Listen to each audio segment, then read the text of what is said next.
ভগবান প্রথম এবং দ্বিতীয় শ্লোকে বলছেন, সন্ন্যাসং কর্মণাং কৃষ্ণ পুনর্যোগং চ শংসসে যচ্ছ্রেয় এতয়োরেকং তন্মে ব্রূহি সুনিশ্চিতম। শ্রীভগবান উবাচ সন্ন্যাসঃ কর্মযোগশ্চ নিঃশ্রেয়সকরাবুভৌ তয়োস্তু কর্ম সন্ন্যাসাৎ কর্মযোগো বিশিষ্যতে। আমরা জীবনের বাঁকে বাঁকে এমন পরিস্থিতির সাথে পরিচিত হই যেখানে আমাদেরকে ভাবতে হয় চলতে থাকবো না থেমে যাবো, অর্থাৎ আমরা ইনডিসিশনে ভুগি। ঠিক তেমনি এক দোটানায় ছিলেন অর্জুন।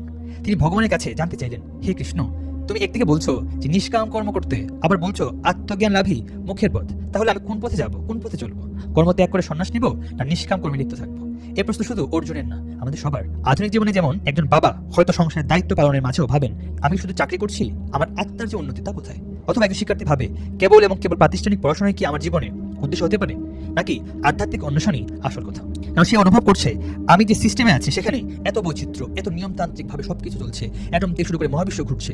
অন্যদিকে আমার মাঝে যে চৈতন্য, যে কনসাসনেস, তার উৎপত্তি কোথায় এবং কিভাবে তা বিলীন হয়, সে ধারণা থেকে সে সন্ন্যাসের প্রতি আগ্রহী হয়। তাহলে এই কর্ম এবং সন্ন্যাসের মাঝে যে একটা দ্বিধা, তা আমাদের সবার মাঝে রয়েছে। ভগবান শ্রীকৃষ্ণ এই দ্বিধার সৌদেশাপটা উত্তর দেন। কর্মসন্ন্যাস ও কর্মযোগ উভয় মুখ্যের পথে নিয়ে যেতে পারে, তো নিষ্কাম কর্মযোগ সন্ন্যাস থেকে তুলনামূলক শ্রেষ্ঠ।